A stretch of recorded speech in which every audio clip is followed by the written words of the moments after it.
Қазақстан эстрада жұлдызы Қарақат Әбілдина өзінің жан айғайымен болып жатқан жайттарға алаңдаушылық білдіргенін Instagram парақшасында жазып өтті.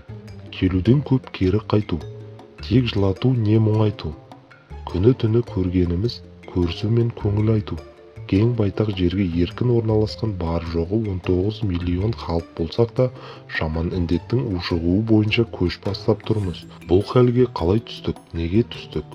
Дәріханаларда қажет дәрі жоқ, ауруханаларда орын жоқ. Орын болса дәрігер жетіспейді. Пневмония деген бұрынғы біз білетін пневмония емес.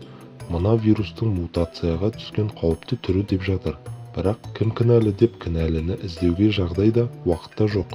2 аптаға карантиндік шектеу қойылады, бірақ ол көмектесе ме, білмеймін. Бір түсінгенім, әзірге ауырмаған сау отбасылар осы 2-3 аптаға қалайда далаға шықпай, қара су мен қара нанға күніміз қараса да, үйде отырсақ, амал сол ғана сияқты. Ат төбеліндей аз халық, осылай жан сақтамасақ, басқа қайран жоқ сияқты. Соңғы күндері талай таныс адам кетіп қалды. Көңіл айтып үлгермей жатырмыз. Бақилық болған барша жанның жақындарына қайғырып көңіл айтамын.